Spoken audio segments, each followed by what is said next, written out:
Well, hello, beautiful people. Yet again tonight, it's me again. Wow, this has been an incredible evening. Just an amazing opportunity. I am so thrilled we were able to bring you such an educational, informational, and in the end, very positive and hopeful movie that we saw tonight, which is, of course, Toxic Nation, which is ironic. I guess it doesn't sound so hopeful, but it really is. And so, as a bonus live stream, I was so excited that the director, Jeff Hayes, agreed to come on after we got to watch the film so that you can have the opportunity to ask your questions, and we get to hear a little bit more about the behind the scenes of what went into this and some other great things that are coming along. So, without further ado, I would love to welcome Jeff Hayes. Hi there. Hey there, good to see you. Good to see you. Good to have you. Thank you so much for joining us tonight. Thank you for having me. So I just have to give a quick shout out. This has been it feels almost like a God thing, the way that it came together, because we were talking to Dr. Kate and she introduced us to you, and then you were willing to let us actually stream the film, which is it's just so information. There's so much information in it. And so I have to ask right off the bat, what made you want to make this film? What was there a moment or a personal story or headline? What got you started on it? Yeah, I've been doing health topics for 15 years, and I got very involved with Bobby Kennedy wrote a book, The Real Anthony Fauci. I made the documentary of that book. And then I made a documentary of another book called The Real RFK Jr., which was a biography about him. And I made that film. And I've known Bobby for probably a decade.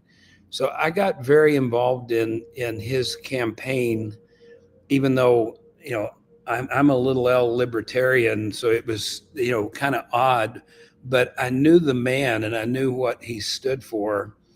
So in November of last year, I thought, wonder if Bobby would license me the rights to MAHA to make 4 films. I was typing a text to him saying, would you license me MAHA for 3? And then I thought, what the heck, -4 films. And anyway, he said, sure, work it out with Stephanie.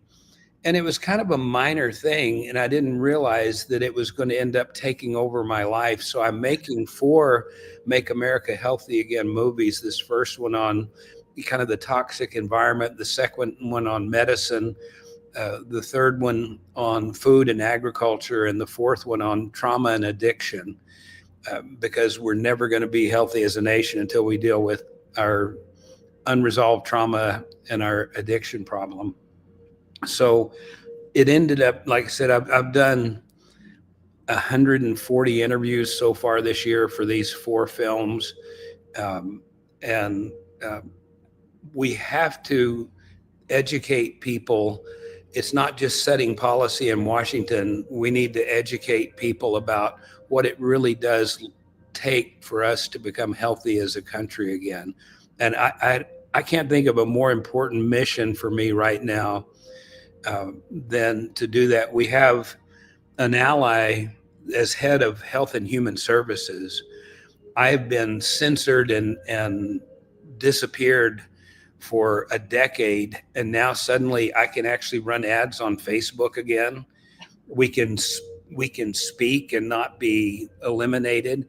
And so we need to take advantage of this opportunity. I need to take advantage of this opportunity to help build support for the kind of food and medicine, agriculture and environment that we need to have for our next generations to survive. I love that. It really is. You could almost say it's like a national security risk, frankly, the health of our kids. It's very encouraging that you are taking this educational route at a time that you really probably could do a lot of other fun things in your life. Yeah, But there's nothing more fun than this. And this really, national security is one thing. This is an existential issue for, if you look at the birth rates that, it's down to 1.4 children in Japan. Like, we are losing the ability to reproduce as a species. And that's called extinction, when a species can no longer repopulate itself. And it's literally through the damage that we're doing to our world. The sperm counts are the lowest they've ever been. Fertility is the lowest it's ever been. When I was, I raised 9 kids, so I know how to. I'm kind of from the Elon Musk school of family generation, but every now and then you'd hear about somebody who was having trouble getting pregnant, and now it's just the norm. That it's like, it didn't used to be that much effort. At least half of my kids were accidental. That was yeah. So are mine. So yeah, this is a big issue. But man, the earth is resilient, and it can bounce back. But we just have to be, and it's not environmentalism, and it's not global warming. It's just the fact we got 60,000 chemicals that we've never been exposed to, and we're putting them on everything. Yeah, I think that's such a good point. This is not, you do this, I think you stated numerous times in the film, multiple people featured in the film state this, that health should not be a political issue. And I really appreciate the way you put that forward, because it's not about that. And it's not about climate change or all of the other things that people want to try to politicize. There's very real things that we are doing, that we have manufactured, that are very definitely impacting our health, and it is a global crisis.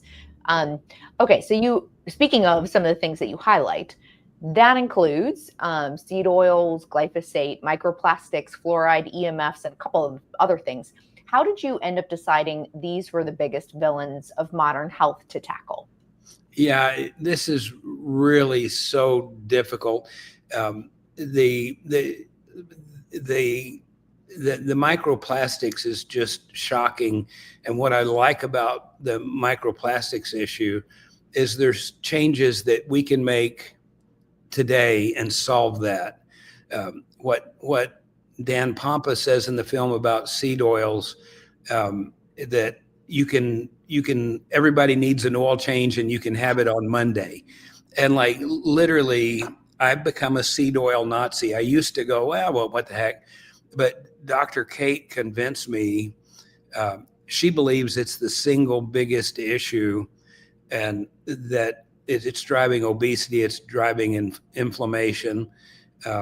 Zach Bush only has a small part in the film, but Zach Bush believes, and I think he's probably right, that it's glyphosate that's the biggest offender in fertility rates going down. And that's a bigger issue, because it's one thing you say, well, let's just ban glyphosate. Well, farmers are not going to replace glyphosate with weeds. So what comes next? Is it atrazine? Is it what are the other? And so that one, we need to highlight the problem, but that's going to take a real community effort to reduce that. But on seed oils, you can choose to fix that today. You can choose to lessen the amount of microplastics and the forever chemicals. I filmed Ben Greenfield, who's a health influencer, and we were talking about a lot of these issues. And he goes, Jeff, you realize if we could just get people to get out in sunshine, exercise, drink clean water, and eat clean food, we're like 80% of the way there. And he's really right. That's like, make sure you're not in a moldy environment. Make sure you're not bathing yourself in EMFs. I had a building biologist come and do a full day of study on my house, where they put air collectors under our beds. They checked for radon. They checked for EMFs. And it turned out I had some wiring in my house that we had to rewire, because it was producing an EMF field right where my dog slept, her bed. and the dog got cancer and died. And I don't know if it was but it was literally that 6-foot area that was the only hot spot in my house. Wow. But it's up to us. We have to take charge of our own health, and we have to, exercise, sunshine, Clean clean water. water, clean food, and some joy. Yeah, first of all, I love that you have a building biologist, and how do we find one? Because that's kind of amazing. I didn't know that was a thing. Yeah, he was actually in the film. His name is Ryan Blazier. Oh, And he was in the EMF section. mhm. I brought him back for that. But yeah, some friends of mine were having them fly in to do their houses because all their dogs had been getting sick, and one after the other, and they all had problems in their houses. And fortunately, man, my house was really clean. I did have a smart meter on my house, and my next door neighbor had a smart meter, and we were shooting my smart meter was shooting EMFs into their house, and theirs was shooting EMFs into mine. Oh my goodness. So I went and talked to them, and I bought a screen for their smart meter and mine. I said, I'll fix both of us if you'll let me put this screen on your smart meter. Oh, wow. And so, simple little fixes, that, to try to do just a little better. I also put a kill switch in my bedroom where at night I can hit that and it shuts down all the electricity in my bedroom except for my alarm clock. And that way, for at least the time I'm laying in bed, I'm in a completely EMF free zone and my body can recover. I really liked that solution presented in the film. Actually, the idea of even just turning off your Wi-Fi at night so that your body can start to recover a little bit. That's one of the things that I appreciate about all of the experts that you brought in, and what you're even saying right now, that these are very doable things. Not everything is going to be immediately solvable. Like you said, the glyphosate problem. Okay, so what do we replace that with? And I don't have the answer to that, that's for sure. But you have some very real things first steps that we can take. I love the oil change. That's such a good one. Doing something simple. I didn't even know of a kill switch. That's a great idea, but just turning off your Wi-Fi so that you have that breather for your body. So this all comes, I think, the real awareness came of chronic illness increasing in children, in everybody, and especially this increase that we've seen in kids has been just absolutely astronomical. So you address what's happening to kids and the things impacting health. What would you want parents to most take away from this film? That this is not normal. It's like it's become normalized, where when I grew up, I never met a child that didn't speak. And if somebody didn't speak, they were called a mute. And, are they deaf? What, like, I never saw a child that didn't speak. And now, it's, you go, oh, well, he's nonverbal. It's like, wait a minute, this isn't normal. Peanut allergies, like, good grief, every kid in school brought a peanut butter sandwich to school at some point during the year. This is like, it was just something everybody ate. And, now that they've started putting defibrillators into elementary schools, and with the comment that, well, kids have heart attacks too. No, they don't. And so it's like the boiled frog example, where we've just started to accept things as normal. And our bodies are brilliant. They're beautiful. They're self-healing. You take a baby, if you slice a baby's arm, that body will heal that cut. And the baby can't even speak yet. Like, we show up as self-healing individuals, that this gift from God of our body that heals itself. And we just have to remove the toxins that we're bathing ourselves in, and let the body do its beautiful work. I think that's fantastic. And that's exactly right. Again, very encouraging, because even though this is hard information, there's a lot of good things that we can do. So would you say that, as difficult as this was, you've already tackled a number of controversial topics before. How does Toxic Nation compare in terms of pushback or censorship, or Man, maybe even unexpected support? yeah, I am in heaven right now. I did a series called COVID Revealed during the middle of COVID. And when I made the Real Anthony Fauci movie, I had a editor in LA edit a 10-minute section, and he put it on his private YouTube page, password protected, called me, and I was driving, and I said, okay, I'll look at it when I get home. I got home, went to YouTube to his private page, non-public facing, and it had been deleted from YouTube just because of the presence of Bobby Kennedy's face. The algorithm kicked it out for violating their community policy. Like, we were banned from YouTube. We were banned from just for even talking about these things. And this year I can buy ads on Facebook again. I see posts that I can't believe are getting through. And so we need to really run with this. We've got the Secretary of Health and Human Services who's standing up for these issues. And man, the New York Times has a hit piece on him every day. There's so much money that wants him gone.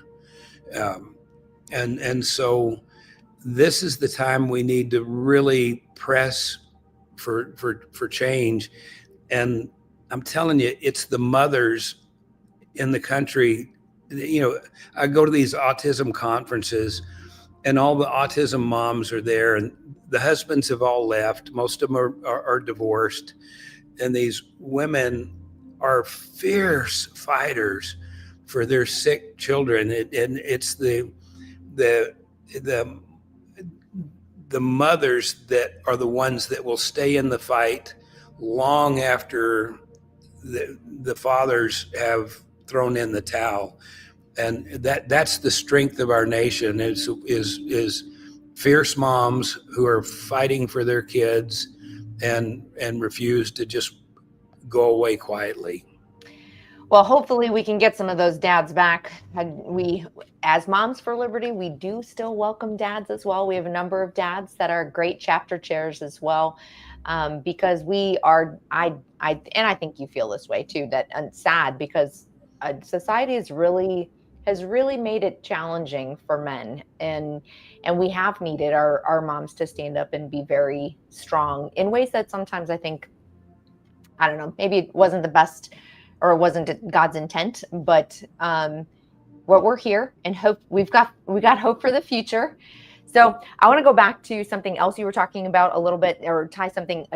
It's a little bit related, I think, and it's not exactly covered in your movie, but in Toxic Nation. But I'm curious, in particular, with like the EMFs and that topic.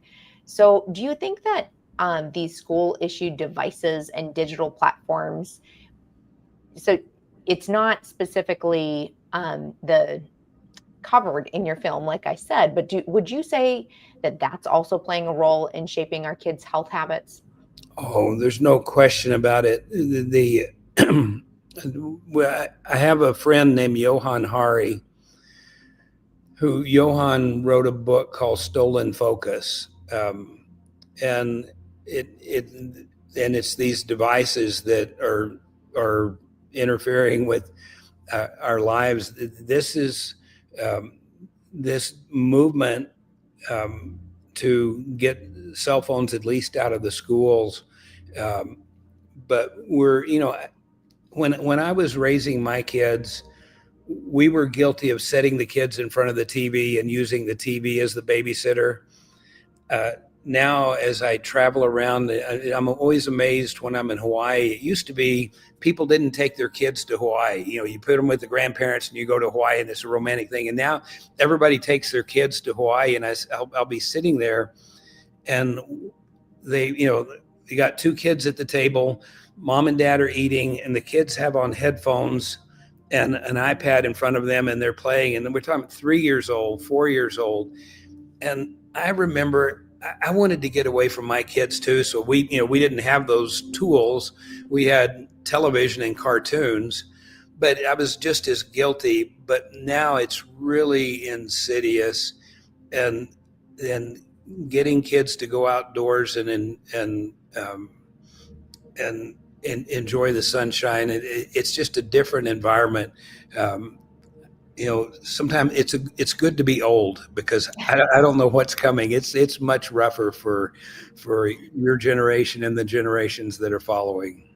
So maybe that should be, or I'll plant that seed that maybe devices are something else that you can dive in a little bit more as a further exploration of some sort. Yeah. That I am a hardcore believer that I think the devices are just causing so many problems.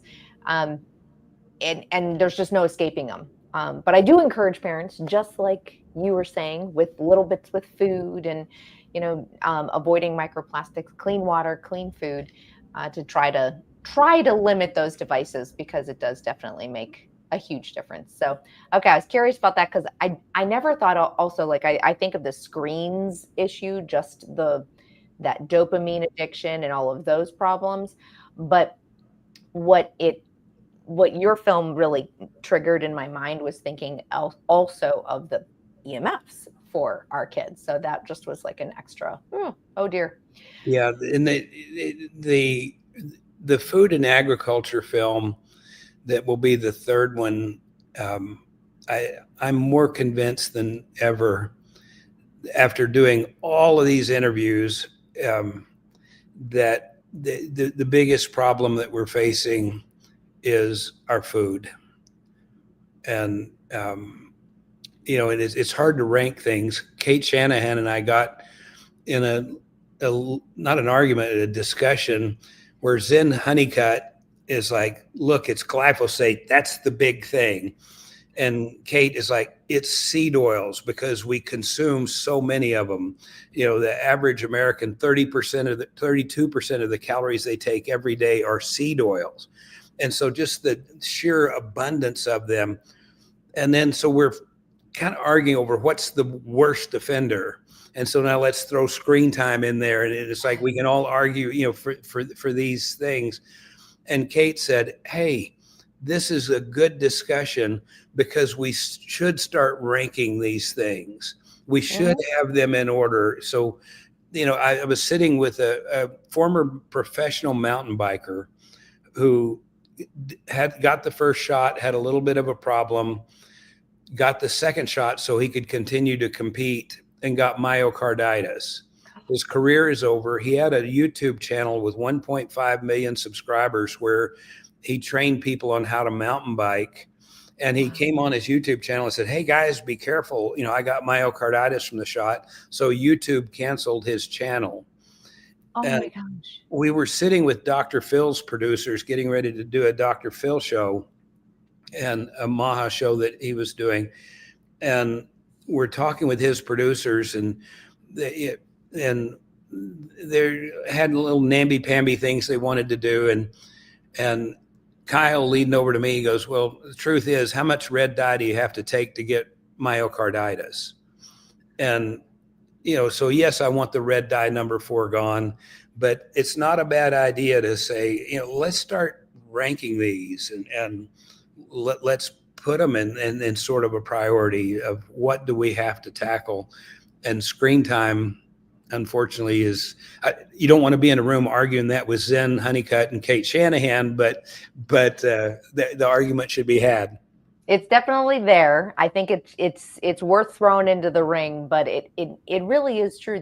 All of these things play a part, and it's ultimately, I think it's important that we address them all. I love the idea. I'm going to let someone else rank them as far as the order of importance. You're welcome to do that.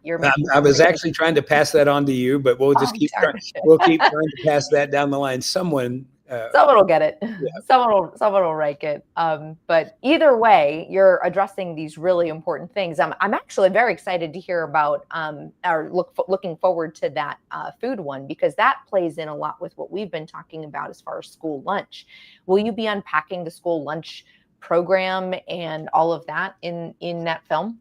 Yeah, and it's really tricky because there are 8 or 10 guidelines that ensure that we can't fix the school lunch program. Like one of them is that you can't have over 10% saturated fat in any school meal. So that means you can't cook fries in beef tallow or coconut oil. So literally, in order to stay under 10% saturated fat, they have to use seed oils. And these are a part of the guidelines. So once we get the new food pyramid, which is coming, then we can start to change some of these rules that were put in place from a poorly designed food pyramid that are forcing schools to really use processed food. And then I have a friend who has School of Lunch, where she took over the school lunch program, if you know who I'm talking about. And Yep. we filmed her and the amazing program that she's doing and feeding kids. And all the parents every year come in and say, well, you don't understand, my kids won't eat that way. And she says, give me 2 weeks. And within 2 weeks, they're loving it. Then she has the parents come in and eat once a month. And she's changing households and doing things like putting organ meat and grinding it up into the ground beef. Her goal is to make the most nutrient dense meal in the snack and the meal that she gives these kids each day. And this one is one, it's not as complicated as glyphosate, but it's not getting your oil changed by Monday. This one, there are things we have to do. I'm part of MAHA Action. I'm on the finance committee of MAHA Action, and that is one of our 10 initiatives is the school lunch program, along with the over medicalization of our kids. That is very exciting. I feel like I should have known that there was going to be a new food pyramid coming out and just totally missed it. When should we expect that? I think it will be this year. So, Bobby has been working on that. I think that comes from the Department of Agriculture, but they're really being very collaborative with Health and Human Services. And you basically just need to take the food pyramid and flip it. Yep. Yeah, which I think is fascinating. It's like the South Park episode, which is just hilarious. I feel like South Park and The Simpsons were basically the fortune tellers of time machines. Yeah. Seriously, it's insane. Well, I am very much looking forward to all of the films that you're going to be bringing out, because as I've been exploring and so what we're doing here, of course, is educating our parents and our viewers on these topics that impact kids, schools, and parental rights. And the school lunch program is really shocking. I had no idea how much politics went into school lunches. That was, and you would think it's not just politics, it's money. It's the money driving the politics. And this is where I'll give you one tidbit that I think, and I don't know this for a fact, but Bobby Kennedy has said we're going to be releasing the interventions that we now know to be causing at least a part of the autism problem. Wow. And everybody automatically assumes he's going to say it's vaccines, and this is not from him. This is several steps removed, but I'm fairly certain the answer is Tylenol. Wow. And it's the combination. There was a study released a month ago that if moms take Tylenol while they're pregnant, it increases the odds of the child having a neuro disorder, either ADD or autism.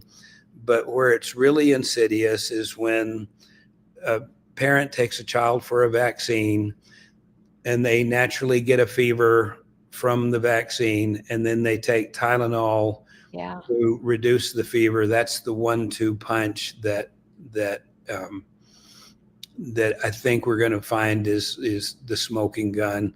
And wow. just if I get a chance to talk to moms, it's like, if you do get your child vaccinated, for goodness sakes, do not give them Tylenol if they get a fever after a vaccination.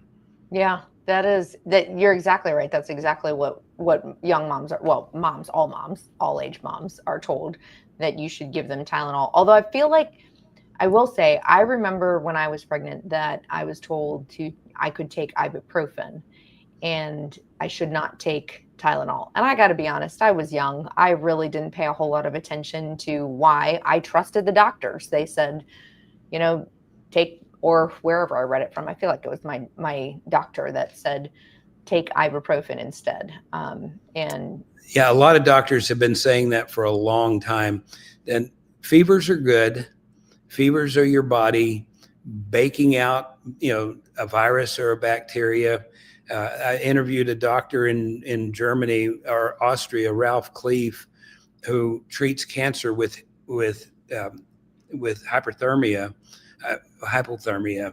and is, heating cancer patients above the point that the cancer cells die before your normal cells.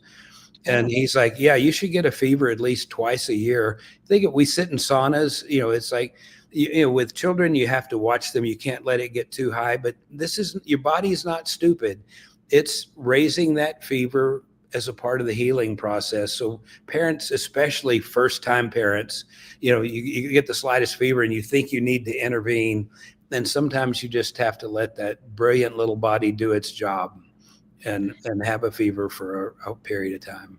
I just want to echo what you said earlier about there's something great about being a little older, because I was, while all of my kids weren't planned at the time, I wanted all of them. I was glad for just the timing of it was a little unexpected. But one of the things that it really benefited me was I had a lot of advice from my grandparents and my husband's grandparents.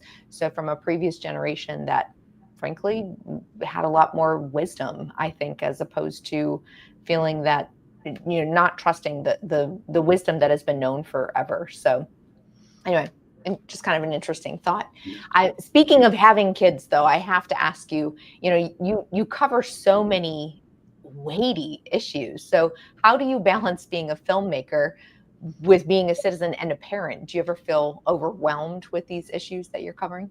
I'm at the best stage of my life. My kids are in their 40s, so so I had kids very early, and so now I'm at the grandkids phase, and so it's funny.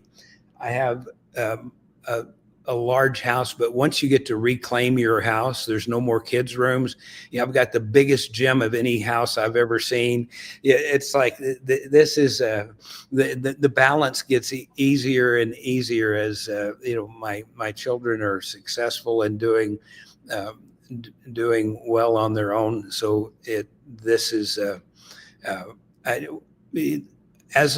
I was raising kids, I marveled at my own patience that I developed. And what I didn't really realize is, like any muscle you don't use atrophies. And that patience that was the best version of me, it's gone. Now, like my grandkids come over, I'm like, okay, get them out of here. I've had it.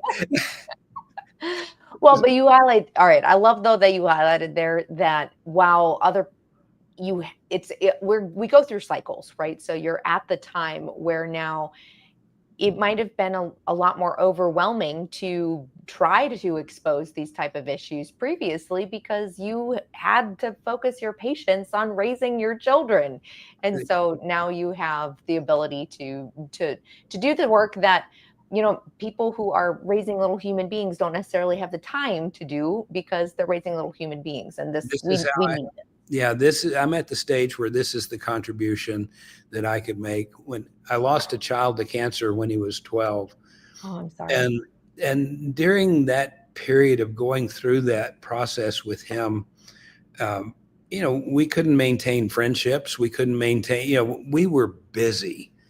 And so, I just encourage people, dig into whatever stage of life you're in. And then now I'm at the stage where I want to make big contributions and big impact and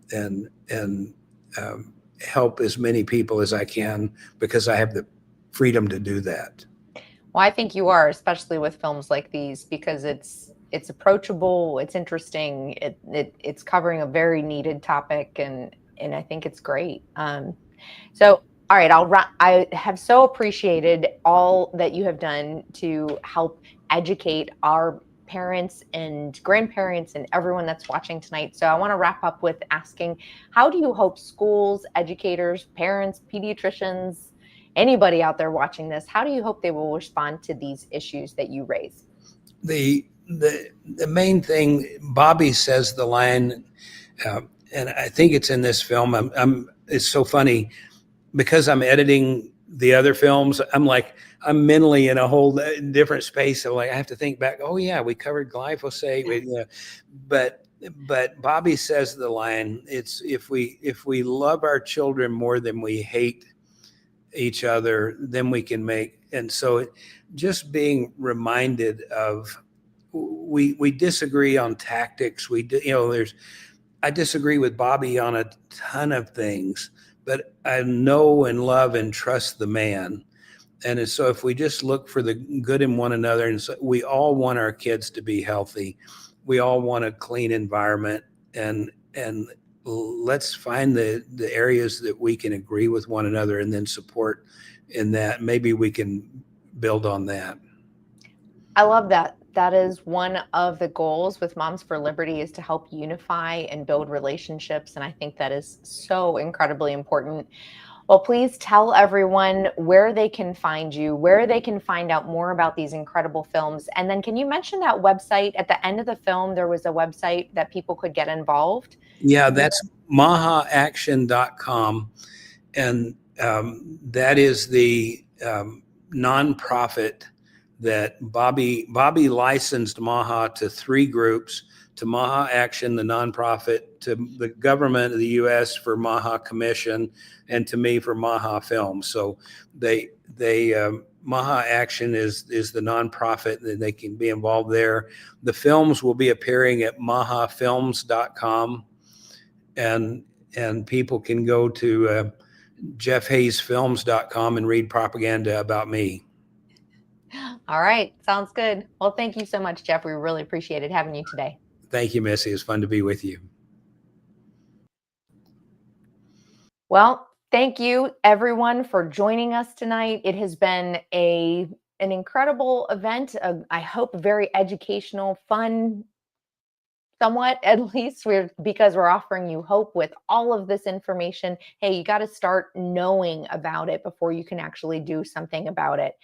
And these topics are just so critical. I want to restate what was said there at the end. We've got to love our children more than we hate each other. Health shouldn't be a political statement. Health doesn't need to be a political issue. We are at a state of severe disease, chronic illness, and being unhealthy in this country. And I mean, I would say it's not just physical either. We see that spiritually and emotionally, and we mentally, we need to be working on this, to be coming together as a country. And I'm truly, genuinely very excited when I see films like this that help bring this information to light, so that you are empowered and equipped with the information so that you can begin to engage in your community. Because of course, that's what we do here at M4L Academy, bringing you in, or we're informing you, educating you on the issues, politics, and policies that are impacting kids' schools and parental rights. So I hope you enjoyed today's film. Just a little plug for some of the other things we have going on. We'll have more coming up next week. We're filming on Thursday, actually, in DC, the Rhetoric for the Republic event, where we're going to talk about informed consent and non-medical exemptions as a response to the recent AAP policy statement about removing those. You'll see that streamed next Tuesday evening. And then after that, the following week, we have the vaccine book with Dr. Bob Sears for our book club.